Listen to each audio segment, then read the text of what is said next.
ભગવતે વાસુદેવાય. ઓમ નમો ભગવતે વાસુદેવાય. ઓમ નમો ભગવતે વાસુદેવાય. ઓમ નમો ભગવતે વાસુદેવાય. ઓમ નમો ભગવતે વાસુદેવાય. ઓમ નમો ભગવતે વાસુદેવાય. હરે કૃષ્ણ. ઉપસ્થિત સર્વ શ્રોતાગણ એવં ઉપસ્થિત મહાનુભાવોનું આજના કાર્યક્રમમાં હાર્દિક સ્વાગત છે. સુંદર આ સ્થાન છે, પણ થોડુંક વાયુ દેવતા વધારે કૃપા કરી રહ્યા છે. આજે થોડું મનને કેન્દ્રિત રાખી અને શ્રવણનો પ્રયાસ કરો. થોડી વાર માટે આપણે સુંદર ભગવત ચર્ચા અને કંઈક સનાતન ધર્મના વિજ્ઞાનને સમજવાનો પ્રયાસ કરીએ. જો સનાતન હિન્દુ ધર્મની અંદર 16 સંસ્કારોની વિધિ છે. આધુનિક સમયમાં પ્રાય આપણી સ્થિતિ એવી છે કે 16 સંસ્કારના નામ પણ ખબર નથી. ખાલી આપણે માનીએ છીએ અમે સનાતની છીએ, ટાઇટલ છે ખાલી, બીજું કાંઈ નથી. હવે આ કોઈ માને કે ન માને, સત્ય તો આ છે. કદાચ અહીંયા પૂછવામાં આવે 16 સંસ્કારના નામ કેટલા લોકો જાણે છે? 16 છે? કોઈ હાથ ઉપર કરો, 16 ખ્યાલ હોય તો. અહીંથી મને દેખાય લગભગ નથી કોઈ, કોઈ નથી. તો સૌથી પહેલા સમજીએ કે સંસ્કારોનું મહત્વ શું છે અને આ સંસ્કાર શા માટે જરૂરી છે. આજે તમે આ જે ફંક્શન કર્યું છે ને, આ પણ એક સંસ્કાર છે. સીમંતો નયન સંસ્કાર. આને આપણે અપભ્રંશ ભાષામાં શ્રીમંત કરી નાખ્યું છે. શ્રીમંતનો અર્થ થાય ધની. જેની પાસે ધન છે ને શ્રીમંત કહેવાય. આ સંસ્કારનું નામ છે સીમંતો નયન સંસ્કાર. એવી રીતે 16 સંસ્કારો છે. તો વેદોની અંદર આ જે વિધિ બતાવવામાં આવી છે, આ શા માટે છે? તો આપણા શાસ્ત્ર કહે છે જન્મના જાયતે શુદ્ર. જ્યારે કોઈ વ્યક્તિ જન્મ લે છે તો જન્મતાની સાથે બધા જ શુદ્ર છે. સંસ્કારાત ભવે દ્વિજ. અને એ સંસ્કારો દ્વારા એ શુદ્રથી દ્વિજત્વને અથવા એ ગુણોને પ્રાપ્ત કરે છે. એટલા માટે સંસ્કાર જરૂરી છે. સંસ્કાર વગર જે સંતાનો પ્રગટ થાય છે એને પ્રાય શાસ્ત્રમાં વર્ણશંકર કહેવામાં આવે છે, અથવા તો શુદ્ર છે. જો આ કોઈ જાતિવાચક નામ નથી. શુદ્ર એટલે અશુદ્ધ. તો એનું શુદ્ધિકરણ જે છે એ સંસ્કારો દ્વારા થાય. હવે જો સૌથી પહેલો સંસ્કાર જે છે 16 સંસ્કારોમાં પ્રથમ એ છે ગર્ભાધાન. પહેલો સંસ્કાર. તો ગર્ભાધાનમાં જ્યારે કોઈ આ વિધિને સમજે તો એનું મૂળ છે કોઈ ઉત્તમ સંતાનની પ્રાપ્તિ થાય, કોઈ સારું બાળક પ્રાપ્ત થાય, કોઈ સારો જીવાત્મા પુત્ર કે પુત્રીના રૂપમાં પ્રાપ્ત થાય. તો ગર્ભાધાનથી પૂર્વની પણ વિધિઓ છે. ગર્ભાધાન કરતા પહેલા શું ધ્યાન રાખવું જોઈએ, આ મહત્વનો મુદ્દો છે. કારણ કે હું જોઉં છું અત્યારે ગર્ભ સંસ્કારની વાતોને લઈને સમાજમાં આ બધું બહુ વધારે ચાલી રહ્યું છે. સંસ્કારો જરૂરી છે, લોકો સેમિનારો કરે છે, પૈસા લે છે, આ બધું ચાલે છે. પણ એની સામે આપણે જે જોતું છે એ મળે છે કે નહીં, એ બહુ મોટો પ્રશ્ન છે. આપણી જેવી ઈચ્છા છે કે આવું બાળક હોવું જોઈએ, આવે છે કે નહીં, આ એક પ્રશ્ન છે. તો જો ગર્ભાધાન પૂર્વ પતિ પત્ની જે છે એને બ્રહ્મચર્ય વ્રતનું પાલન કરવું જોઈએ, કમસે કમ મિનિમમ 3 મહિના સુધી. અને ત્યારબાદ કયા વાર, કયા નક્ષત્રમાં, કયા સમયે ગર્ભાધાન થાય, કયા સમયે ન થાય, આના પણ નિયમો છે. કોઈ તિથિ, આ બધું નિશ્ચિત થયું છે કે આ તિથિમાં ગર્ભાધાન થશે, આમાં નહીં થાય. અને જે દિવસે ગર્ભાધાન થવાનું છે એ દિવસમાં એ પતિ પત્નીની ચેતના કેવી હોવી જોઈએ, એની માનસિક લેવલ એનું. કારણ કે જે બાળક જન્મ લેવાનું છે ને એ માતા પિતાના મનનો પ્રભાવ એની ઉપર રહેવાનો છે. અને એટલા માટે આ બધું જાણવું જરૂરી છે. જો આપણે કોઈ ઇવેન્ટ કરવી હોય તો આપણે પહેલા પ્લાનિંગ કરીએ છીએ. એવી રીતે બાળકને જન્માવવું જ તો એનું પણ સનાતન ધર્મમાં પ્લાનિંગ છે, જેને આપણે સંસ્કાર કહીએ છીએ. પણ આજકાલ આપણે આ વિધિઓ જાણતા નથી, અને અમુક સંસ્કારો ખાલી નામના રહ્યા છે, જેની આ ફોર્માલિટીઓ આપણે પૂરી કરતા હોઈએ છીએ. તો જો ઉત્તમ સંતાનની પ્રાપ્તિ માટે સૌથી પહેલું સ્ટેપ છે બ્રહ્મચર્ય વ્રતનું પાલન, મિનિમમ 3 મહિના સુધી. અને ત્યારબાદ કોઈ ગુરુ, કોઈ આચાર્ય, કોઈ જાણકાર વ્યક્તિ જે છે એને પૂછવું પડશે કે ગર્ભાધાન માટેની ઉત્તમ તિથિ કઈ છે, ઉત્તમ સમય કયો છે. એની પાસેથી જાણકારી લીધા પછી સૌથી પહેલા ચેતનાને શુદ્ધ કરવી પડે છે. તો ચેતનાની શુદ્ધિ થાય છે ભગવાનના નામથી, નામ દ્વારા. અને એટલા માટે એ બંને પતિ પત્ની જે છે એને ગર્ભાધાનના દિવસે કમસે કમ 50 માળા ભગવાનના નામની જપ કરવી જરૂરી છે. એટલે એનાથી શું થશે, એ ફૂલ ડે સ્મરણ જે છે ને એ ભગવાનના નામનું થઈ જાય, ચિંતન ભગવાનના નામનું થઈ જાય. અને આવી જે શુદ્ધ થયેલી ચેતના છે, ત્યારબાદ એક યજ્ઞ છે, અને યજ્ઞની અંદર આહુતિઓ આપવામાં આવે છે. અને એનું જે ઉચ્છિષ્ટ છે, યજ્ઞનું ઉચ્છિષ્ટ અર્થાત પ્રસાદ, એને હવિષ્યાન્ન કહેવામાં આવે છે. આ હવિષ્યાન્ન પતિ પત્ની બંને ગ્રહણ કરવાનું હોય છે. અને ત્યારબાદ ગર્ભાધાનનું એક નિર્ધારિત મુહૂર્ત છે, એનો એક સમય છે, અને એના મંત્ર પણ છે. વેદોની અંદર છાંદોગ્ય ઉપનિષદમાં કીધું છે કે એ મંત્ર દ્વારા સ્ત્રી જે છે એના અંગોનું પૂજન કરવામાં આવે છે. જેમ કે નાભી છે તો પુરુષ નાભીનો સ્પર્શ કરીને એક મંત્ર ઉચ્ચારણ કરશે, જેમાં પ્રાર્થના છે. હવે સંસ્કૃતને હું તમને ગુજરાતીમાં કહું છું કે જ્યાં પ્રાર્થના છે કે હે પ્રભુ, આ સ્ત્રી જે છે એને એવી સક્ષમ બનાવો કે જેના કારણે ઉત્તમ સંતાનોને જન્મ આપી શકે. તો આ મંત્ર ઉચ્ચારણ આપણે ત્યાં બાળકો પ્લાનિંગથી આવે છે. અને એટલા માટે આ ભારત વર્ષની અંદર આ સંસ્કારની પરંપરાઓ છે. નહીતર જો ગીતાની અંદર પ્રથમ અધ્યાયમાં કીધું છે કે અનિચ્છાથી ઉત્પન્ન થયેલા જે બાળકો છે, ઈચ્છા તો નહોતી કે ભાઈ આપણે બાળક જોતું છે કે બાળક આવે, પણ કામનાઓના કારણે જે બાળકો જન્મ લઈ લે છે, આને કહે છે વર્ણશંકર પ્રજા. જેનું કોઈ પ્લાનિંગ નથી આવવાનું, એ અચાનક આવી ગયા છે.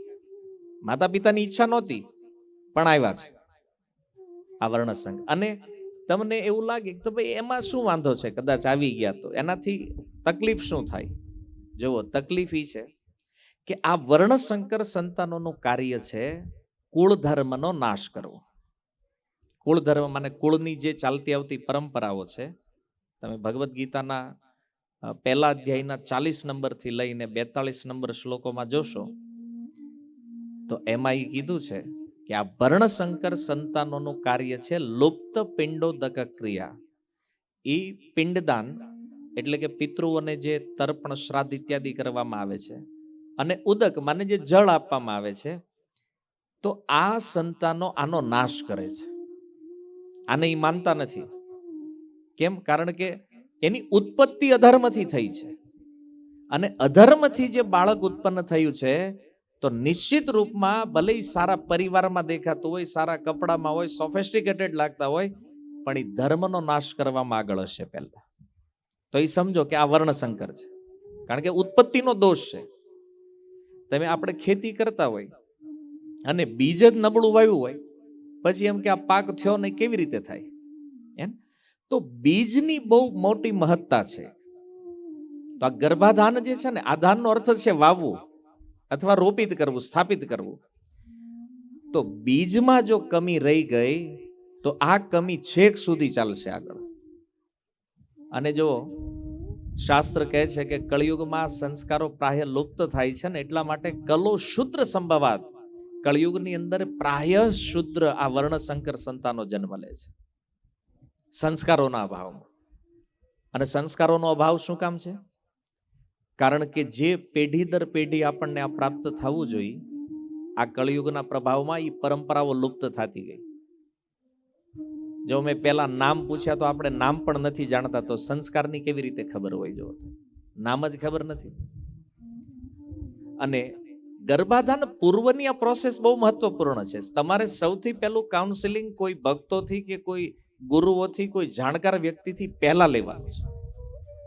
અને આજે આપણે શું કરીએ છીએ કે ગર્ભાધાન થયા પછી બધી પ્રોસેસ ચાલુ કરીએ. કે જ્યારે ખબર પડી કે કોઈ જીવ, કોઈ આત્મા ગર્ભમાં આવે છે, અને પછી આપણે બધી પ્રોસેસ, એને સારો કેમ બનાવવું, ઉત્તમ કેમ, પણ બીજ આવી ગયું છે, એને થોડુંક સુધારની તમે ટ્રાય કરી શકો, પણ જે રિઝલ્ટ જોતું છે એ નહીં મળે. તો સૌથી પહેલા સમજો કે ગર્ભાધાનથી પૂર્વની પ્રોસેસ એ છે, એટલે તૈયારી. પછી થયું છે ગર્ભાધાન, અને ગર્ભાધાન થયા બાદ એ જે સ્ત્રી છે એને સૌથી પહેલું કાર્ય જે કરવાનું છે કે જે ચેતનાને પવિત્ર બનાવી છે એણે, આ ચેતના એણે હંમેશા રાખવાની છે, કમસે કમ 9 મહિના તો ખરી જ. એટલે આ જરૂરી છે. તો આ ગર્ભાધાન થયું એટલે કે કોઈ જીવાત્મા એ ગર્ભમાં પ્રવેશ કરી ગયો છે. હવે એમાં શરીર બનવાની પ્રોસેસ શરૂ થઈ ગઈ છે. પણ જો એ શરીર બનતા બનતા સમય લાગે. પ્રથમ રાત્રિએ જ્યારે ગર્ભાધાન થાય તો એ ગર્ભની અંદર એક પરપોટા જેવું બને, પાણીની અંદર જેવો પરપોટો હોય એવો એક આકાર નિર્માણ થાય. અને 10 દિવસ જ્યારે વ્યતીત થાય ત્યારે એ માણસનો પિંડ બને, એક નાનો એવો ટુકડો, બોરના ઠળિયા જેવડું આકાર ગ્રહણ કરે. અને 1 માસ જ્યારે પૂર્ણ થાય ત્યારે એમાંથી સૌથી પહેલા મસ્તક બને. બીજા મહિને ત્યારે હાથ, પગ ઇત્યાદિ અંગો નીકળે એ પિંડમાંથી. અને 3જા મહિનાનો એન્ડ જ્યારે થાય ત્યારે એ પુરુષ બનશે કે સ્ત્રી, એ ચિહ્નો એને લાગશે. 3જા મહિનાનો એન્ડ અથવા 4થા મહિનાનો પ્રારંભ. આવું શ્રીમદ ભાગવતની અંદર કપિલ ભગવાન વર્ણન કરી રહ્યા છે ગર્ભની સ્થિતિનું. તો જો એ 3જા મહિને એક સંસ્કાર આવે છે જેને પુંસવન સંસ્કાર કહેવામાં આવે છે. 3જા મહિનાના અંતમાં અથવા 4થાના પ્રારંભમાં એને કહે છે પુંસવન. આ પુંસવન સંસ્કાર જે છે એ છે ગર્ભ શુદ્ધિ. ગર્ભ જે છે ને એ અપવિત્ર સ્થાન છે, તો એ ગર્ભનું શુદ્ધિકરણ કરવું જરૂરી છે. એની શુદ્ધિ માટે આ પુંસવન સંસ્કાર છે. અને ત્યારબાદ માની લો કોઈ 3જા મહિને ભૂલી ગયા હોય, પુંસવન સંસ્કાર રહી ગયો હોય, તો એને આ સીમંતો નયનની સાથે પણ કરી શકાય. અને ત્યારબાદ 3જો સંસ્કાર જે છે એ છે આ સીમંતો નયન સંસ્કાર. અચ્છા, આનો અર્થ શું છે? જો સીમંતનો અર્થ થાય ગુજરાતીમાં સેથો, જે વાળ જે છે બે વચ્ચેનો ભાગ જ્યાં સ્ત્રીઓ સિંદૂર લગાવે છે. તો સીમંતનો અર્થ છે સેથો, અને ઉન્નયનનો અર્થ છે પ્રકાશિત કરવું. તો આજે સીમંતનો ભાગ જે છે ને એ બહુ સેન્સિટિવ પાર્ટ ગણાય સ્ત્રીઓ માટે. અને ત્યાં 5 ગ્રંથિઓ છે એ સ્થાનની અંદર. તો જ્યારે એને સિંદૂર લગાડવામાં આવે છે એનો અર્થ છે કે એની સુરક્ષા છે. કારણ કે સેન્સિટિવ પ્લેસ છે એની સુરક્ષા, જેનાથી બાળકના મસ્તિષ્ક ઉપર એક સારો પ્રભાવ આવે છે. અચ્છા, તમને પ્રશ્ન થાય 7મા મહિને સીમંતો નયન કેમ? અને જો તમે ભાગવત ધ્યાનથી જોશો તો 7મા મહિને ગર્ભનું જે બાળક છે ને એની જ્ઞાન શક્તિ પ્રગટ થાય, એનો વિચાર જે છે એ 7મા મહિને પ્રારંભ થાય. અને એટલા માટે આ સીમંતો નયન સંસ્કાર જે છે ને એ 7મા મહિને કરવામાં, કારણ કે એની વિચાર શુદ્ધિ માટે, એનું મસ્તિષ્ક, એની બુદ્ધિ પરમ પવિત્ર બને એના માટે છે. આ અર્થ છે સીમંત માને સેથો, ઉન્નયન માને પ્રકાશિત કરવું. તો આ મર્મસ્થાન દ્વારા એ ગર્ભમાં રહેલા બાળકની બુદ્ધિને ઉન્નત કરવા માટેનો આ જે સંસ્કાર છે એને સીમંતો નયન કહેવાય. અને આમ તો આની ઘણી બધી વિસ્તૃત વ્યાખ્યાઓ, પણ ખાલી 2 વસ્તુ આમાં મુખ્ય હોય છે. પહેલું, પતિ દ્વારા પત્નીને ખીર અર્પણ કરવાની હોય છે સીમંતની અંદર, જેમાં ગાયનું દૂધ, ઘી મિશ્રિત કરી અને ખીર પતિ પત્નીને આપે છે. અને બીજું, સીમંત જે છે એમાં સિંદૂર લગાડવાની જે વિધિ છે, એનું પૂજન કરવાની જે વિધિ છે. આ 2 મુખ્ય કાર્ય હોય છે સીમંતની અંદર, કે આ બંને જે સાઈડ જે છે એ પતિજી બંને વાળને સાઈડમાં કરી અને એને સિંદૂર દ્વારા પૂજન કરશે. એક વૃક્ષનું લાકડું હોય છે, એને ગુલર કહેવામાં આવે છે, વાંસ જેવું હોય, એના દ્વારા આ પૂજન થાય આખું. તો આ સીમંતો નયન સંસ્કાર છે.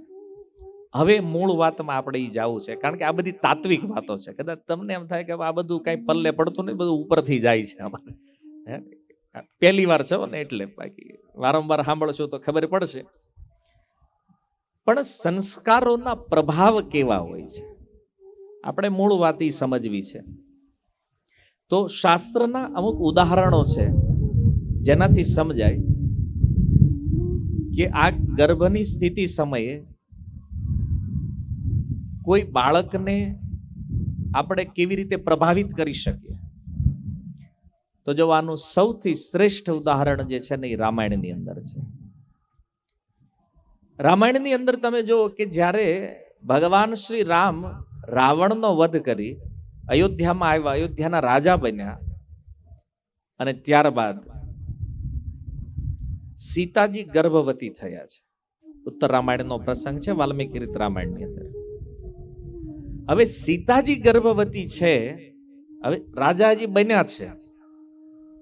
તો અયોધ્યાની અંદર ભગવાન રામ એક એવા રાજા છે ને, ગુપ્તચરો હંમેશા ફરતા કે પ્રજા મારા વિષયમાં શું વિચાર કરે છે જાણવા માટે.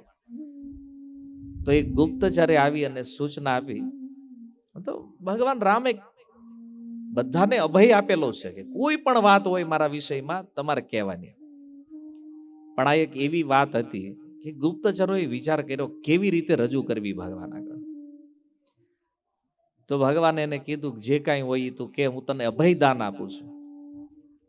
તો એને કીધું કે અયોધ્યામાં એક ધોબી છે અને એનું કહેવું એવું છે કે આ સીતા રાવણને ત્યાં રહીને આવી છે.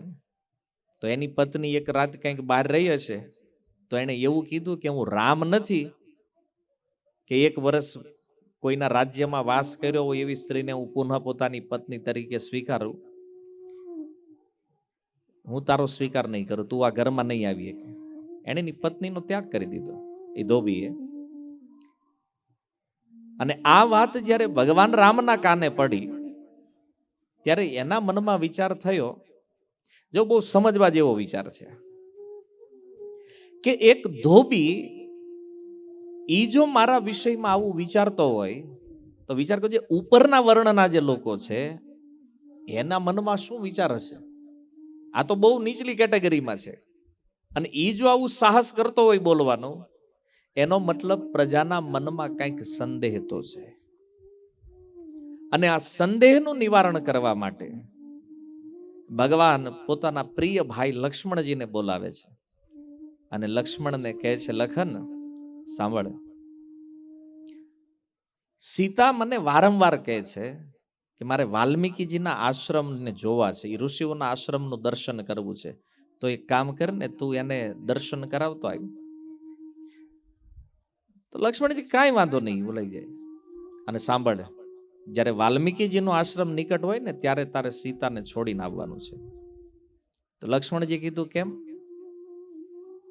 બોલે બસ મારી આજ્ઞા છે, તું એને ત્યાં મૂકીને આવી જજે. મેં એનો ત્યાગ કરી દીધો છે.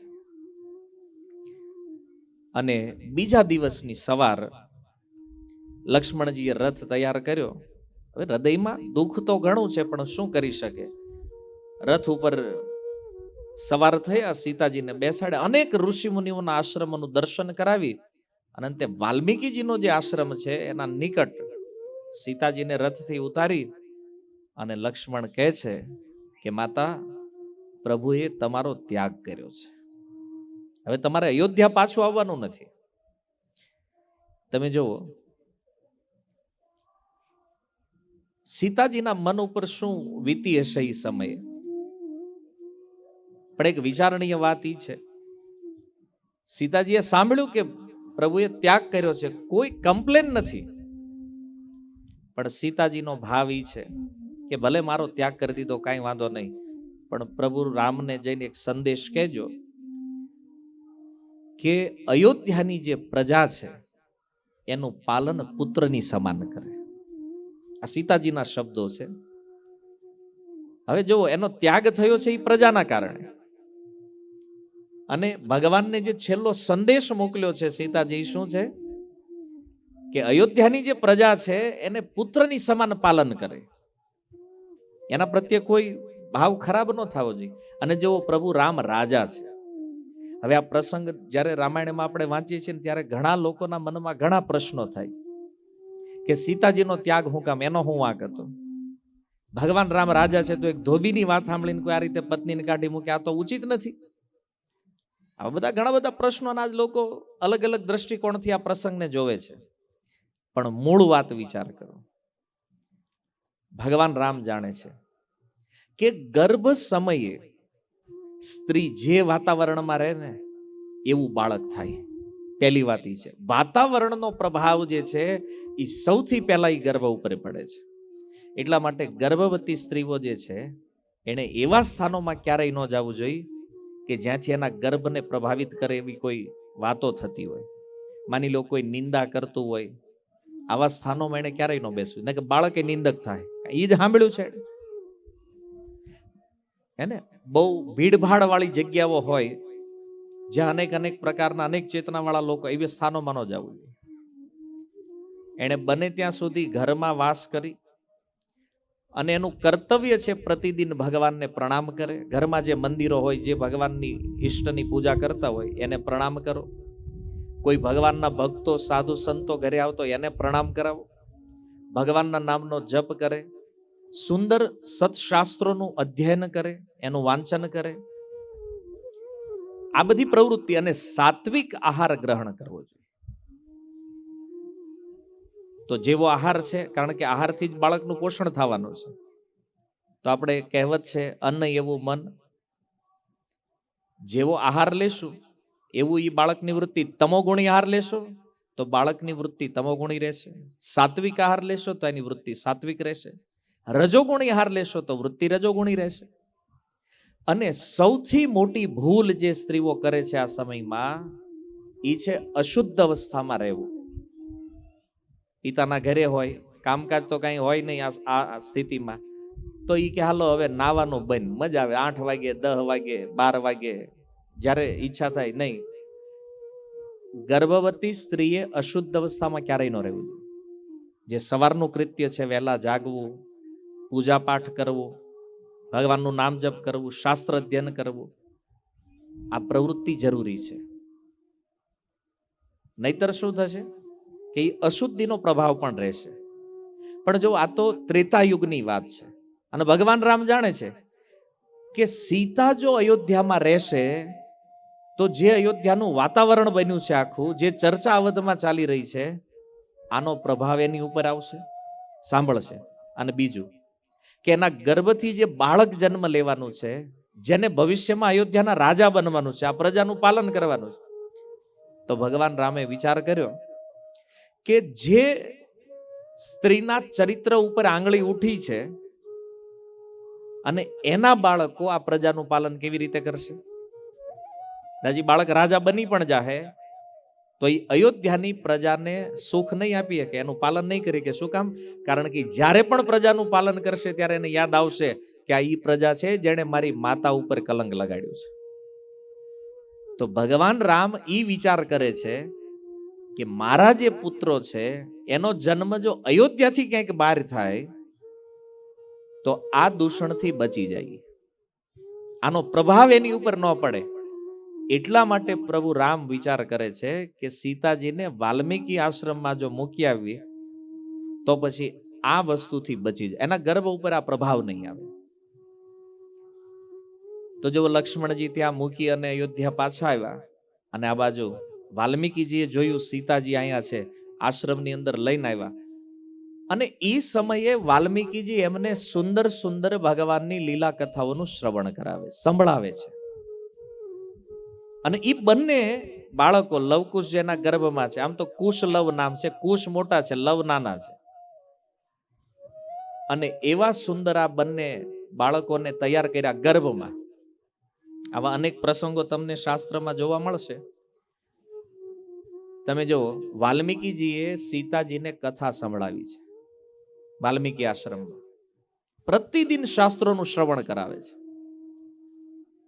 અને એના કારણે જે બાળકો જન્મવાના એવા પરમ પ્રતાપી, કારણ કે જાણે છે સૂર્યવંશના સંતાનો છે અને ઈ ઢીલા પોચા રહે તો કામ નહીં બને.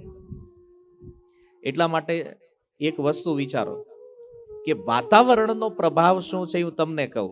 અને જો એક પ્રશ્ન થાય કે ભગવાન રામે સીતાજીને વાલ્મીકીજીના આશ્રમમાં મૂક્યા તો કદાચ જનકપુર મોકલી દીધા હોત તો પિતાજીને ત્યાં. અને આમ તમે શાસ્ત્રમાં જોવો ને તો પિતાજીના ઘરે જવાની કોઈ વ્યવસ્થા છે જ નહીં. આ ક્યાંથી ટર્ન આવ્યો છે એ તો મને ખ્યાલ નથી કે સીમંત કર્યા પછી પિતાને ઘરે જવાનું. તમે જો સીતાજી નથી ગયા પિતાને ઘરે, મહાભારતમાં જો દ્રૌપદીજી જોવો તો નથી ગયા. શું કામ? કારણ કે જ્યાં રહેશે ને એનો પ્રભાવ આવશે, મૂળ વાત એ છે. તો પછી તો આ લોકો ક્ષત્રિય કુળ છે ને, તો એ વિચાર કરે છે કે ભાઈ સૂર્યવંશ છે તો એના સંસ્કારો રહેવા જોઈએ, ચંદ્રવંશ છે તો એના સંસ્કારો રહેવા જોઈએ. તો જે ઘરમાં ટાઈમ વધારે જ્યાં જન્મ થાય ને એના આવશે, એ પાકું છે. પછી ઓલો દીકરો જન્મ લઈ લે થોડોક મોટો થાય ને એને મોહાળ ઉપર ગયો છે, તે ન્યાદ મોકલ્યા જ તમે, તો જ્યાં મોકલ્યા દીધું એનું જ આવવાનું છે. એ કે હારો સેમ એન મામા જેવો છે, કારણ કે વારે મામા જ હતા ત્યારે. વાત સમજાય છે ને? પછી અત્યારે ઘણા શું વિચારે છે ખબર, એ કે આ છોકરા એ કે અત્યારે જે જન્મે છે ને આ હોશિયાર બહુ થઈ ગયા. હોશિયાર નથી, આ ઈ જે વાતાવરણમાંથી આવ્યા છે એ કે હારા જન્મ લે ને મોબાઈલ આવડે છે કે બોલો. પણ એ 9 મહિના માએ આમ જ કર્યું છે, એ તો બોલો ડાયરેક્ટ ઈ જ આવ્યું છે ત્યાં. છોકરો હોશિયાર નથી, આ વાતાવરણ. નકર તમે વિચાર કરો કે હારું બધા એક જ હરખી પેનલ, બ્રહ્માજી એક જ લોટ બનાવ્યો છે એક હરખો. એ કે 21મી સદી વાળા બધા એક હરખા જવા દે, મોબાઈલ આવડતો જ હોવો જોઈએ બધા. એવું નથી. આજે આપણે જે માનીએ છીએ ને કે આ જન્મતા ને હારે મોબાઈલ કેમ શીખી ગયા છે, ઈ માતાનો ઈ પ્રભાવ છે. કારણ કે જે આંખથી એને જોયું છે ને એ જ આંખથી ગર્ભમાં રહેલું બાળક આ દુનિયાને જોવે છે. એટલા માટે કયા વાતાવરણમાં રહેવું એ આપણે વિચારણીય છે, વિચાર કરવો જોઈએ. તમારે કયા કુળના સંસ્કાર એન્ટર કરવાના છે તો ન્યા સ્થાન લેવું પડશે. પિતૃપક્ષના લાવવા માંગો છો તો પિતાના ઘરે રહ્યો, માતૃપક્ષના લેવા માંગો છો તો માતાના ઘરે રહ્યો. જે વાતાવરણ છે એ આવવાનું છે, એ પાકું છે. તો જો આ બિલકુલ સત્ય વાત છે. અને આના કારણે બાળકોમાં ટેકનોલોજી પ્રત્યે આટલી અવેરનેસ જે આવી છે નાની ઉંમરમાં, એનું કારણ પણ આ પ્રભાવ છે. તમે સુરત જેવા શહેરમાં રહ્યો છો તો એ બાળક ટેકનોલોજીનો જાણકાર જ આવશે. કેમ? કારણ કે એ જ વાતાવરણમાં રહ્યો છે, એ જ આવવાનું છે. આ પ્રભાવ છે ગર્ભ ઉપર. અને એટલા માટે ભગવાન રામ વિચાર કરે છે કે આ જો અયોધ્યામાં રહેશે, સીતાજી આ સાંભળશે વારંવાર, તો એના મનનો પ્રભાવ બાળક ઉપર, અને આ બે બાળકો અયોધ્યાની પ્રજાના વિરોધી બની જાય. અને જો વિરોધી થયા તો પછી રાજ્ય ચલાવી શકે નહીં, એ પ્રજાનું પાલન નહીં કરી શકે. એટલે ભગવાન રામે પણ હવે પ્રશ્ન એ થયો કે વાલ્મીકીજીના આશ્રમે મૂક્યા છે તો હારું આ તો રાજા નહીં બને, આ તો બ્રાહ્મણ થઈ જાય. કારણ કે સંઘ ત્યાં તો આશ્રમનું વાતાવરણ ઈ છે, તો એ તો બ્રાહ્મણ ગુણવાળા થાય. તો સીતાજીના મનમાં સૌથી મોટી શંકા એ હતી કે જો અહીંયા બાળકોને હું જન્મ આપીશ, અહીંયા જો એના સંસ્કારો થશે તો પ્રોબ્લેમ આ થવાનો છે કે આ બેય બ્રાહ્મણ થઈ જાય અને બનાવવાના રાજા છે ક્ષત્રિય વંશ. એટલે આને પ્રારંભમાં કોઈ ક્ષત્રિયનો સ્પર્શ જરૂરી છે. કારણ કે જો કોઈ બ્રાહ્મણ, જો બાળક જન્મ લે ને પહેલી વાર કોણ હાથમાં લે છે? એ બાળકને કોણ પહેલી વાર જળ આપે છે? ગળહુતી જેને આપણે કહીએ છીએ, હે ને? આ બધી વસ્તુઓનો બાળક ઉપર એક પ્રભાવ છે. આપણે તો આ બધું સામાન્ય ગણી લેતો હોય, એમાં શું થઈ ગયું, કોઈ લઈ લે, કોઈ પણ ગળહુતી પીવડાવી દે છે, તો વાંધો ન આવવો જોઈએ. તમે જો એક ઇતિહાસનો સુંદર પ્રસંગ છે. મહારાષ્ટ્રની અંદર એક રાજા થયા છત્રપતિ શિવાજી મહારાજ. તો શિવાજી મહારાજ, એના માતા જે છે જીજાબાઈ. તો શિવાજી મહારાજ જયારે બાળક હતા તો આ જીજાબાઈને કંઈક બહાર જવાનું થયું, એની દાસીને કીધું ધ્યાન રાખજે તું આ. એને કીધું કાંઈ વાંધો નહીં. તો શિવાજીએ રડવાનું ચાલુ કર્યું. હવે રડવાનું ચાલુ કર્યું તો એ જે દાસી હતી ને એણે એને દૂધ પીવડાવ્યું પોતા. અને જીજા જયારે આવ્યા તો એને પૂછ્યું કે આ હૂતો છે જી આટલો લાંબો ટાઈમ? આટલું તો હૂતો નથી, આ ટાઈમે જાગ્યો કેમ નથી? તો એ જાગ્યો તો રડતો તો, પણ મેં દૂધ પીવડાવીને હુવડાવી દીધું. જીજાએ કીધું તે દૂધ પીવડાવ્યું છે? બેય પગથી ઉચકી જીજાએ અને પાછળ એક થાપો માર્યો, જેટલું દૂધ પીધું હતું ને બધું ઓકાવી નાખ્યું બહાર. શું કામ? ઈ કે આગળ જતા આ હિન્દવી સ્વરાજનું સુકાન આને સંભાળવાનું છે. એને દાસીઓના દૂધ પીધે કોઈ રાજા નો થાય કોઈ દી. વાત સમજાય છે? અને આજની સ્થિતિ જોવો આપણે, કોણ બાળકને શું આપે, શું ખવડાવે, આપણે ધ્યાન નથી રાખતા. આ બધાની આ સમય જ એટલો સેન્સિટિવ છે કે ધ્યાન રાખવું બહુ જરૂરી છે. સીતાજીના મનમાં એ ભય છે કે કદાચ જન્મ થાય, વાલ્મીકીજી જો આ બે બાળકોને હાથમાં લેશે તો નિશ્ચિત બ્રાહ્મણત્વના ગુણ એમાં આવવાના છે. આ બધી વાતો આજના સમયમાં લોકોને લાગે કે આવું હશે, બધું શાસ્ત્ર તો કહે છે, પણ આપણે આની ઉપર શું વિચારીએ છીએ? પણ આ સત્ય છે. તમે સૂક્ષ્મતાથી કોઈના પણ જીવનનું અવલોકન કરો, એના લક્ષણો, એના ગુણ, એ આ પ્રારંભિક સ્થિતિ ઉપર ડિપેન્ડ છે. તો આ બાજુ અયોધ્યામાં ભગવાન રામને ખબર પડી કે બાળકોના જન્મનો સમય નજીક છે, તો શત્રુઘ્નજીને આજ્ઞા કરી કે એક કામ કરીને તું મથુરા જા. મથુરાની અંદર એ વખતે લવણાસુર નામનો એક અસુર હતો, જેણે આધિપત્ય જમાવ્યું હતું. તો એનો વધ કરી અને મથુરા ઉપર શાસન કરવાનું હતું શત્રુઘ્નજીને. તો અયોધ્યાથી શત્રુઘ્નજી નીકળ્યા છે મથુરા જવા માટે. રસ્તામાં વાલ્મીકીજીનો આશ્રમ પડ્યો, એને થયું કે હાલો ને સીતાજી અહીંયા છે તો મળતા જાય. અને શત્રુઘ્નજીને આવતા જોયા, સીતાજી પ્રસન્ન થઈ ગયા કે હા, કમસે કમ આજ મારી ઈચ્છા જે છે એ પરિપૂર્ણ થશે. શત્રુઘ્નજી આવ્યા, સીતાજીને પ્રણામ કરે અને પ્રણામ કરી અને કીધું કે માતા, મને આશીર્વાદ આપો કે હું જાઉં છું મથુરા, એક અસુર ઉપર વિજય પ્રાપ્ત કરવા માટે હું વિજયી થઈ જાઉં. તો સીતાજીએ કીધું કે નિશ્ચિત રૂપમાં તમારો વિજય થશે, પણ એના બદલામાં એક વચન જોતું. શું વચન જોઈ છે? બોલે જ્યારે તમે એ અસુર ઉપર વિજય પ્રાપ્ત કરો, આ બાળકોના જન્મનો સમય આવે ને ત્યારે પાછું રિટર્ન અહીં આવવાનું તમારે. અત્યારે તો હું ગર્ભવતી છું, આ નજીકનો સમય છે, બાળક જન્મ લેશે, પણ ત્યારે તમે અહીંયા હોવા જોઈએ. તો શત્રુઘ્નજી ત્યાંથી નીકળ્યા મથુરા ઉપર. સીતાજીની કૃપાથી મથુરા ઉપર વિજય પ્રાપ્ત કર્યો. અને વિજય પ્રાપ્ત કરીને એને થયું કે હાલો આ સમાચાર હું આપતો આવું સીતાજીને. તો રિટર્નમાં જ્યારે આવ્યા અને આવી અને સીતાજીને પ્રણામ કર્યા, જોયું સમય બે બાળક હજી જન્મ થયો છે, અને પહેલી વાર એ બે બાળકોને જેણે હાથમાં લીધા છે એ લવકુશ ને એ કોણ છે? શત્રુઘ્નજી છે. અને સીતાજીને થયું હા, હવે આ ક્ષત્રિય બનશે. જો આનો એક પ્રભાવ છે, વાત સમજાય છે? અને બંને બાળકો યુદ્ધમાં પછી, એનું તો ઉત્તરકાંડમાં વર્ણન જાણો છો તમે. અયોધ્યાના મોટા મોટા મહારથીઓ આવ્યા, એને આ બે બાળકો બધાને વશ કરી લે. તો કહેવાનો અર્થ એ છે કે સંસ્કારોની એક બહુ મોટી મહત્તા આપણા જીવનમાં છે. એટલા માટે આ બધું સાવધાન, અને ખાસ સાવધાની જે છે ને એ સદાચારમાં છે.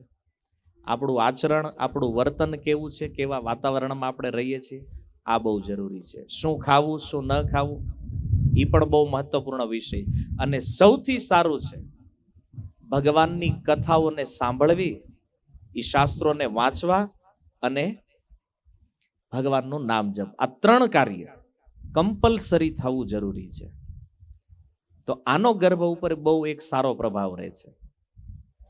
તમે અત્યારે એક વાત તો જાણો, ભલે કળિયુગ ગમે એવો આવી ગયો હોય ને આપણે યુગ પણ ગમે એટલો આગળ વધી ગયો હોય, પણ આજે કોઈ પણ સ્ત્રી ગર્ભવતી થાય તો એટલું નિશ્ચિત માને છે કે આ સમયે ગીતા, ભાગવત, રામાયણ વચાય. કેમ?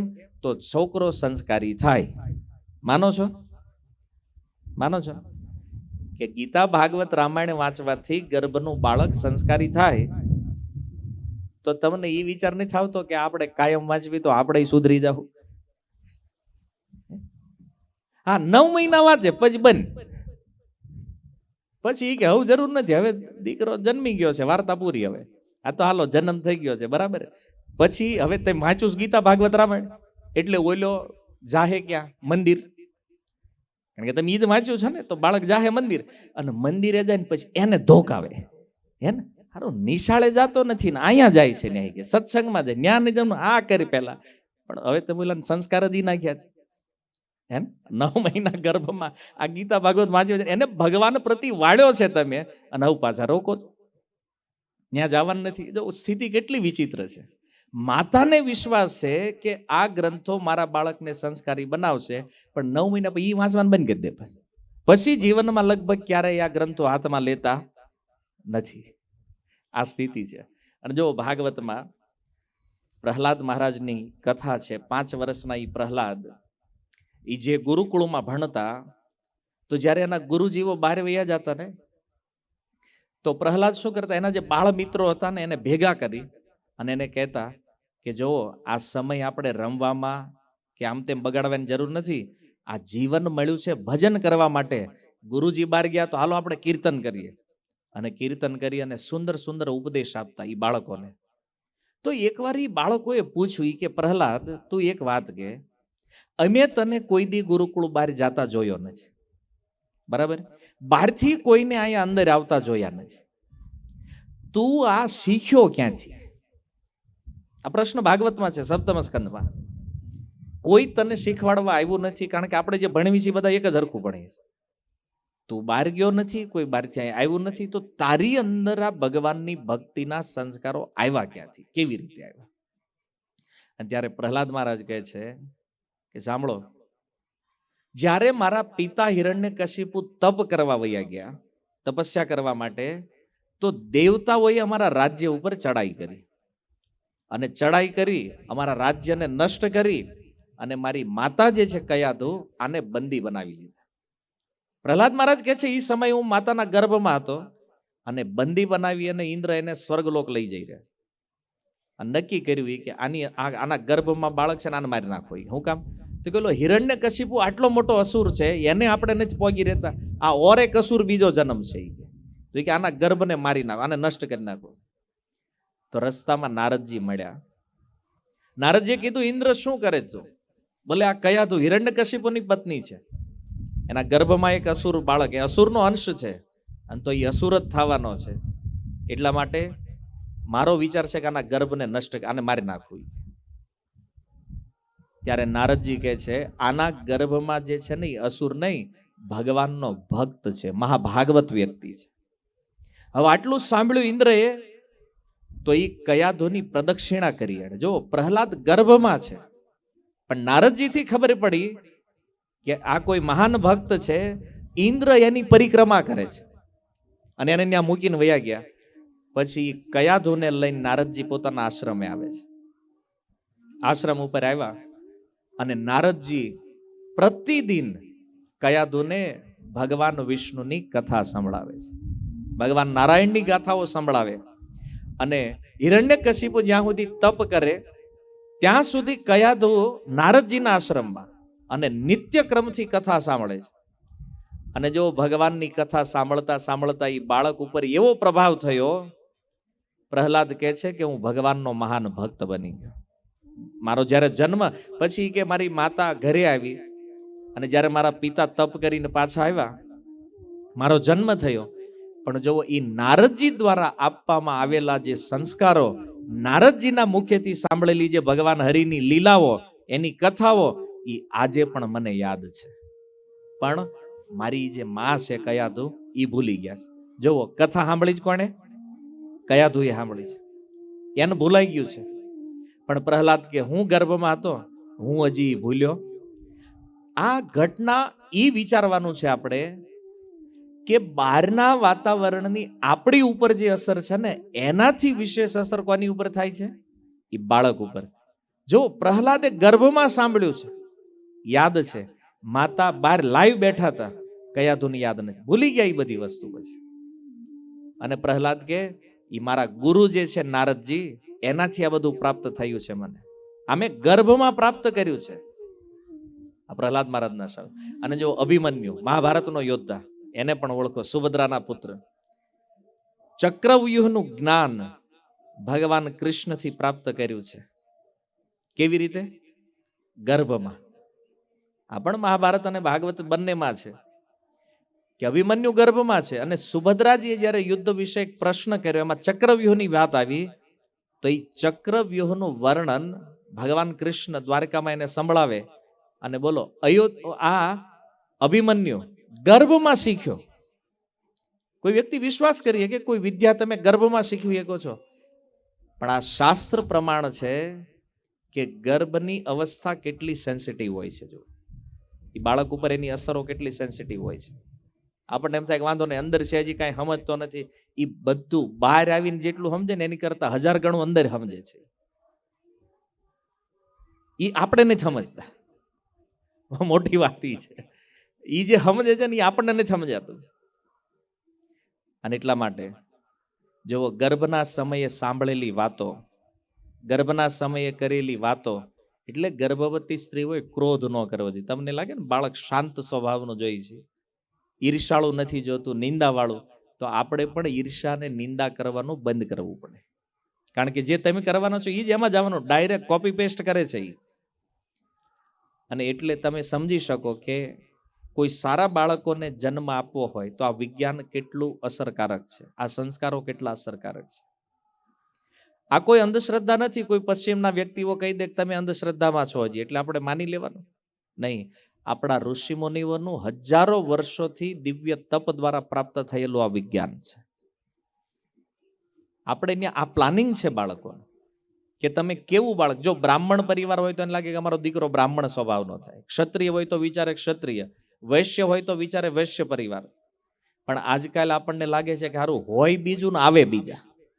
હે ને, ઘણા એવા છોકરા જો સારું બાપા આવા નથી અને માય આવી નથી, આ કેમ આવો થયો? તો સમજ, આ પ્લાનિંગ વગરનો છે. સમજાય છે? સંસ્કાર નથી આમાં. અને એટલા માટે એના લક્ષણો દેખાય. થોડાક મોટા થાય ને 5 વર્ષના, એટલે આ બધા લક્ષણો દેખાય એમાં. આવો કેમ થયો છે? તો આ માતા પિતાની ભૂલના કારણે. જો કામનાથી ઉત્પન્ન થયેલું સંતાન હંમેશા જીવનમાં દુઃખ આપે છે, યાદ રાખજો. અને કોઈ ભક્ત, કોઈ સંતોના આશીર્વાદથી પ્રગટ થયેલું, પ્લાનિંગથી આવેલું બાળક જે છે, આ હંમેશા પરિવારોને સુખી કરે છે. અને પદ્મ પુરાણમાં એક ઇતિહાસ છે કે આત્મદેવ નામના એક બ્રાહ્મણ હતા અને એને કોઈ સંતાન નહોતું, કોઈ પુત્ર નહીં, કોઈ પુત્રી નહીં. બહુ પ્રયાસો થયા, દાન કર્યું, તપસ્યાઓ કરી, જેણે જેણે જે ઉપાય બતાવ્યા બધું કર્યું, કોઈ સંતાન નહીં. અને એણે નિર્ણય કર્યો કે કામ કરો, આ સંતાન વગરનું જીવન તો નકામું, મરી જવું છે, કે રહેવું નથી. હવે મૃત્યુનો નિર્ણય કર્યો, આત્મહત્યા કરવા માટે સરોવરના કિનારે આવ્યા. અને ત્યાં આવીને બેસીને વિચાર કરે છે કે જો મારું જીવન કેટલું બેકાર છે, મારા જીવનમાં કોઈ સંતાનનું સુખ નથી.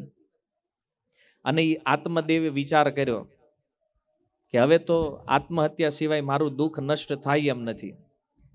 તો જેવો આત્મહત્યા કરવાનો પ્લાન કરે એ સમય એક સંન્યાસી આવે છે, એક સાધુ આવે છે અને આવીને કહે છે, હે વિપ્ર, એ બ્રાહ્મણ તું કેમ રડે છો, તારું કારણ, રડવાનું કારણ શું છે? એ કે શું વાત કરું, સંતાન નથી. તો ઈ કે જેને છે એને પૂછ. આ જગતમાં સંતાન છે ઈ દુખી છે, નથી ઈ દુખી છે. એટલા માટે તું બહુ શોક કરવાની જરૂર નથી, તો ભગવાનની ઈચ્છા માની લે નથી. ત્યારે એ આત્મદેવ કે છે ઈ તમારી જેવા બાવાને હું ખબર પડે, ઈ કે તમે તો સંન્યાસ લીધો છે, તમારે રખડવું.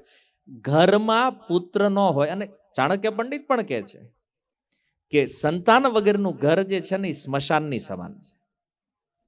આ કોઈ ગૃહસ્થ જીવન નથી. ગૃહસ્થ છે તો સંતાન જરૂરી છે, અને જ્યાં સંતાન નથી આવું પરિવાર તો આપણને એમ લાગે આ દુઃખ સિવાય બીજું કાંઈ નથી. એટલે જો તમે મને સુખી કરવા માંગતા હોય તો પુત્ર આપો મને.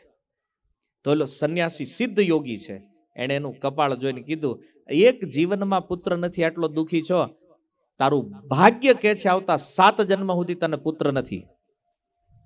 7 જન્મમાં પુત્ર નહીં. ઓલો ઓર રડવા માંડ્યો કે હારું એક જીવનમાં નથી ને આટલું દુઃખ છે, 7 જન્મમાં પુત્ર નહીં થાય, મારા દુઃખનું કેટલું મોટું ઓલું છે જોવો તો ખરી. પણ બ્રાહ્મણ છે ને બુદ્ધિશાળી છે, એને વિચાર કર્યો, યારું કપાળ જોઈને 7 જન્મનું ભવિષ્ય કહી દેતા હોય તો આ દીકરો તો આપીએ, હવે આના પગ પકડવા દઈએ. અને પછી એના પગ પકડીને કીધું કે ગમે એ થાય દીકરો આપો, નહીતર અહીંયા પ્રાણ. પેલા પ્લાન હતો મરવાનો, ડૂબીને મરી જાય અંદર, પણ હવે તમારા ચરણમાં પ્રાણ ત્યાગ કરી, બ્રહ્મ હત્યાનું પાપ લાગશે તમને. એટલે સંન્યાસી વિચારે આ હારું ધર્મ કરતા દાડે પડી ગયા, અને ન કીધું હોત તો હારું. આ અમુક વખતે ચૂપ રહેવું વધારે બેટર હોય. પડી કે આ બોલ્યો ઈ કે હવે તો એને કીધું કાંઈ વાંધો નહીં, હું કહું છું તને પુત્ર સુખ આપીશ, આલે આ ફળ લે, તારી પત્નીને જેને ખવડાવી દેજે, તને પુત્ર થાહે. અને જો સાધુ બોલ્યા છે થાહે મતલબ થશે. ફળ લાવીને પત્નીને આપ્યું અને એને કીધું કે આ તારે ખાવાનું છે, અને આના નિયમ છે, એક વક્તમ તું ભોજનમ, એક ટાઈમ ભોજન કરવાનું, સત્યમ શોચમ દયાદાનમ, ઇન્દ્રિય નિગ્રહમ, આ બધા નિયમો બતાવ્યા. સત્ય બોલવું, દાન કરવું, દયા રાખવી જીવો ઉપર, ઇન્દ્રિયો ઉપર સંયમ રાખવો, આ બધી વાતો સમજાવી. અને કીધું કે આ ફળ ખાજે, એક પુત્ર આપણને પ્રાપ્ત થવાનો છે. તો એને કીધું સારું. પછી એ તો વયા ગયા બહાર. એની બેનપણી આવી, અને બેનપણી આવી અને કીધું ઈ કે આ એક ફળ આવ્યું છે, એનાથી પુત્ર થવાનો, મારે સંતાન જોતું નથી. એટલે કેમ? એ કે કોણ ઈ બધી માથાકૂટ કરે, ઈ કે ગર્ભવતી થવાનું, રૂપ બગડે ને ઘરના કામ ન થાય ને વળી કામ કરવા કોકને બોલાવીને આપણું હોય લઈને વયા જાય ને, કે આ બધી માથાકૂટમાં ક્યાં પડવું. ઈ અને માની લો આ ગામ ઉપર કોઈ આક્રમણ કર્યું, વાળું આખું ગામ ભાગે, હું તો ભાગી નો એકું, ઈ કે એમને મારી નાખે ઓલા મને. ઈ કે આવા બધા કુતર્ક મંડી કરવા. અને માની લો ગર્ભ સમય, ઈ કે બાળક આડું ત્રાહું થઈ ગયું, આપણે થી કે ઉકલી જાય ને ખોટા મફતના ભાવમાં. ઈ કે આ બધા તર્ક કરે છે. અને માની લો કે ગર્ભમાં જ મરી ગયું તો હું મરી જાવ. આ ધંધો આપણે કરવો નથી. મારા મતે ઈ કે દુનિયામાં 2 જ સ્ત્રીઓ સુખી છે, વંધ્યા વા વિધવા નારી. એક તો જેને સંતાન નથી, અને બીજું વિધવા જેને પતિ નથી. આ 2 સુખી છે, બાકી બધી દુખી છે. કોણ કે છે? એ આત્મદેવની પત્ની, જેનું નામ હતું ધૂંધલી. તો એની જે બેનપણી એને કીધું વાત તો તારી વિચારવા જેવી છે. એમ કહીને એ નીકળી ગઈ. એની બેન આવી ઘરે, તો સેમ કથા એને કીધી. એ કે આ પ્રોબ્લેમ છે, બાળક જોતું નથી, શું કરું? અને પતિ આવીને પૂછશે ફળ ખાધું, શું કહું એને? તો ઓલી બેને કીધું મારી પાસે એક પ્લાન છે. જુઓ, આવડા રેકોર્ડિંગ કરે છે, પણ તોય કહી દઉં તમને કે અત્યારે મોટા ભાગે કોઈ સ્ત્રી છે, કોઈ કન્યા, એના 2 ગુરુ છે. એને એક માતા એના, અને એક એની બેન. સૌથી વધારે કોલ રેકોર્ડ કોઈના જોઈ લેવાના, ન્યા જ ફોન વધારે ગયા હોય સૌથી વધારે. અને જે સ્ત્રીને આ 2 ગુરુ મળ્યા છે ને, એનું જીવન તો સત્યાનાશ થઈ ગયું છે.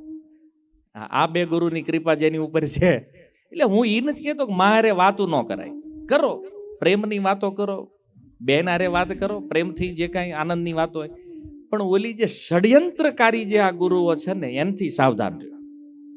અને આ ખાલી એટલું સમજો કે ઈ માતા અને બહેનોની સલાહથી આપણે આપણું ઘર ભાંગવાની જરૂર નથી.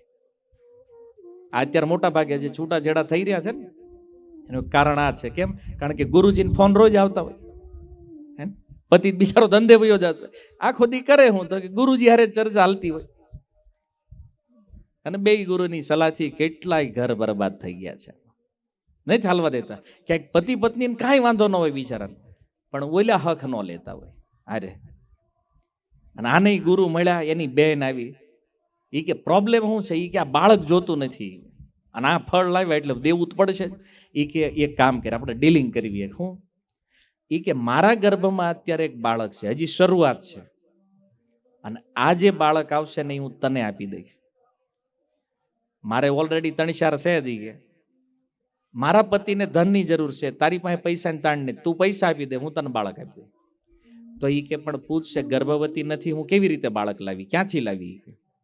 તો કે તું ગર્ભવતી હોવાનું નાટક કર, અને જેવો પુત્ર થાય મારે ત્યાં હું તને પોગાડી દઈશ, કોઈને ખબર નહીં પડે.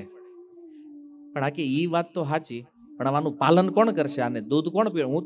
અને લોકો તને પૂછશે તારો દીકરો ક્યાં ગયો, એને જવાબ હું આપીશ? તો કે હું લોકોને કહી દઈશ કે મારો પુત્ર જન્મતાની હારે મરી ગયો છે, અને મારી બેનના સ્તનમાં દૂધ નથી, તો ઈ બાળકનું પોષણ હું કરવા જઈશ. આવી આખી એક યોજના બનાવી લીધી એને. અને છેલ્લે એને પૂછ્યું કે આ ફળનું શું કરવું હવે? તો કે એક કામ કરે, ગાયને ખવડાવી દઈ. કે ફળ આપી દીધું ગાયને. અને જોવો સમયાંતરે એક પુત્ર થયો, ધૂંધલી. એણે કીધું મારો દીકરો છે, નામ હું પાડીશ. જોવો એક ઓર ભૂલ જે આજના દંપતીઓ કરી રહ્યા છે. નામકરણ એક સંસ્કાર છે, અને કોઈ દી પુત્ર કે પુત્રીના નામ માતા પિતાએ પોતે ન પાડવા જોઈએ, શાસ્ત્રમાં નાઈ કરે છે. સૌભાગ્ય દુર્ભાગ્યમાં પરિવર્તિત થઈ જાય. પણ આ પ્રારંભ ધૂંધલીએ કર્યો. નકર જો વૈદિક યુગમાં નામ યા તો કુલગુરુ હોય, યા કુળના બ્રાહ્મણ હોય, યા કોઈ ભક્ત હોય ને એની પાસેથી નામ લેવું જોઈએ. અને આપણે પાડેલા નામમાં કોઈ દમય હોતો નથી. એવા નામ લાવે ને એનો કઈ અર્થ જ ન હોય, એને કોઈ મતલબ એને ન ખબર હોય કે હું કામ રાખ્યું છે. અને બિચારા આપણા માળીઓ ગઢા એને બોલતાય ન આવડતું હોય, એવું થાય ને. ના, જો નામ રાખવું ને એ પણ એક સંસ્કાર છે, કારણ કે નામનો પણ એના જીવન, એના ભવિષ્ય, એના ભાગ્ય ઉપર એક પ્રભાવ રહે છે. એટલે મોટા ભાગે તમે જો પેલા નામ જે ભગવાનના નામ ઉપરથી રહેતા, અને હવે આપણે પેલા સારું છોકરું છે કૂતરું ખબર જ ન પડે, એવા નામ આવ્યા છે. સેન્ડી નામ રાખે, સેન્ડી. આપણે કહેતા કેન્ડી રાખી દીધું હોત તો. આનો શું મતલબ છે જોવો તમે? એ તો તમે કોઈ બાળક રામ રાખ્યું છે, કોઈ બોલાવે તો સરસ લાગે, રામ ભગવાનનું નામ છે, આપણે નામ લેવાય બાને. અને જોવો દીકરાનું નામ નારાયણ રાખ્યું હતું ને તો અજામિલ તરી ગયું, દીકરાના નામે ઈ. અને આપણે ઓલું રોજ સેન્ડી સેન્ડી કર્યા કરો, સેન્ડી નરક ભેગો કરશે એક દી આપણને નામ. આ હકીકત છે. અત્યારે આપણને હસવા જેવું લાગે. વાંચો ભાગવત 6ઠ સ્કંદ 1લો અધ્યાય, અજામિલ ઉપાખ્યાન પ્રસંગ. કોઈ સાધુએ આવીને કીધેલું અજામિલની પત્નીને કે આ ગર્ભમાં જે પુત્ર છે ને આનું નામ નારાયણ રાખજે.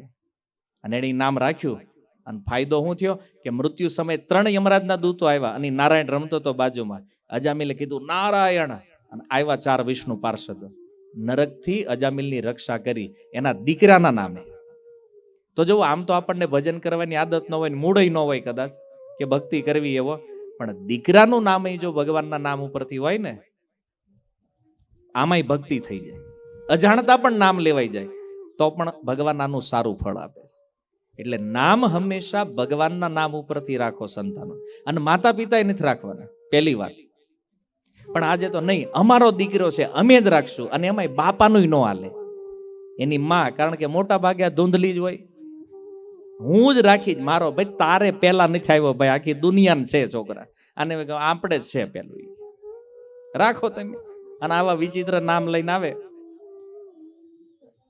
અને એની અસર શું આવે જીવનમાં જોવો. ધૂંધલીએ કીધું મારો દીકરો છે ને આનું નામ ધુંધુકારી રાખવાનું છે, નામ થયું ધુંધુકારી. અને એના જન્મના ઠીક 3 મહિના પછી જે ગાયને ફળ ખવડાવ્યું છે ને, એ ગાયે પણ એક પુત્રને જન્મ આપ્યો. અચ્છા, ગાયે પુત્રને જન્મ, લોકો વિચાર કરવા માંડ્યા આનું ભાગ્ય જોવો આત્મદેવનું. નહોતો ત્યારે એકેય પુત્ર નહીં. આજે એના ઘરની ગાય પણ મનુષ્યના સંતાનને જન્મ આપે છે. પણ હવે કોઈની ખબર નથી, ઓલી યોજના બની છે. ફળ ગાયે ખાધું છે. એક સાધુનો આશીર્વાદ કોઈ દી ફેલ ન જાય. તો ફળ આપ્યું અને ગાયનો, હવે જો કાન ગાય જેવા, શરીર મનુષ્યનું, અને એનું નામ થયું ગૌકર્ણ.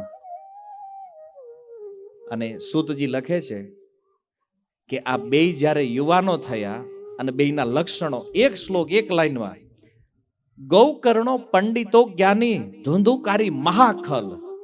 જો બે બ્રાહ્મણ પરિવારમાં જન્મ લીધો છે, પણ જન્મની જે આખી ગેમ જોવો તમે, એક સાધુના આશીર્વાદથી અને એક કામનાથી. ઓલો મહાખલ, મહાપાખંડી બ્રાહ્મણ હોવા છતાં, અને ગૌકર્ણ મહાન ભગવાનના ભક્ત બન્યા.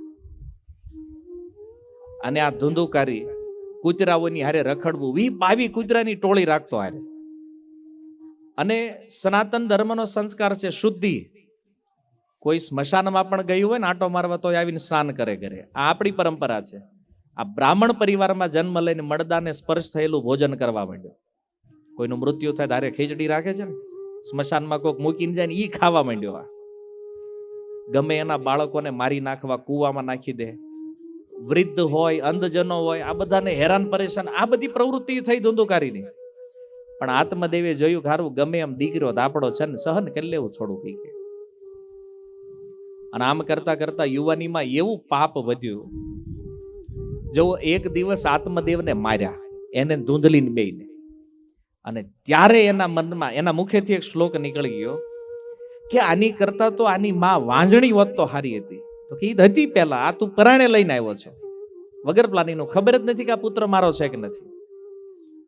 અને જુઓ બેય દુખી. જે દીકરા માટે આટલી ટ્રાય કરી, એ આત્મદેવ મરવા તૈયાર. મનમાં વિચાર કરે, જેની હાટું એક દી હું મરવાનો હતો, આજે એવું લાગે છે કે દીકરો છે ને એટલે મરવું પડશે. ક્યાં જાવ, કોને કહેવા દુખવું જઈને. અને એ સમયે ગૌકર્ણજી મળ્યા છે. ગૌકર્ણજીએ કીધું, પિતાજી ચિંતા કરવાની જરૂર નથી, ભગવાનના ભજનમાં લાગો ને, આ બધું છોડો, આ મારો દીકરો છે ના બોલ્યું છે, આ મોહમાંથી નીકળો બહાર. પણ દીકરાનો ઉપદેશ લાગ્યો, ગૌકર્ણજી ભજનમાં લાગ્યા, ભગવાનની પ્રાપ્તિ. અને આ ધુંધલી, જેને નામ પાડ્યું હતું ને, પોતાના જ ઘરના કૂવામાં પડીને આત્મહત્યા કરી. એને જો એક જ પુત્રના માતા પિતા છે, એકને ભગવાનનું ધામ મળ્યું અને એકને આત્મહત્યા કરવી પડી.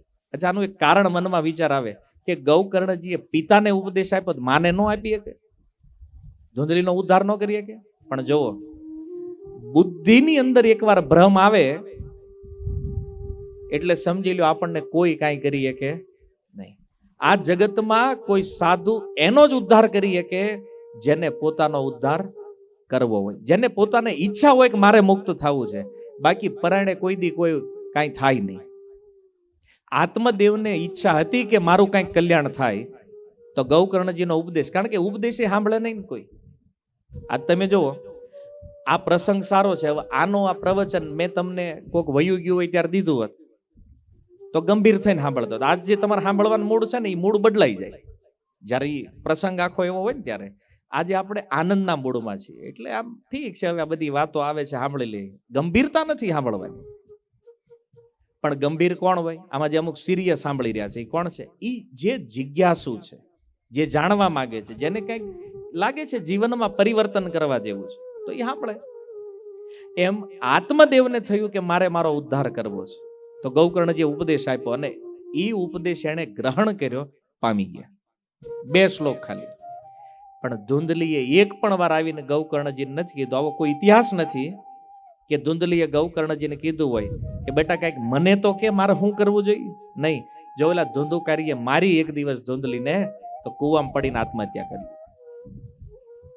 એટલે મુક્ત થવાની ઈચ્છા તો આપણી હોવી જોઈએ પહેલા, તો અધ્યાત્મ કામ કરે, નહીતર આ કામ નહીં કરે.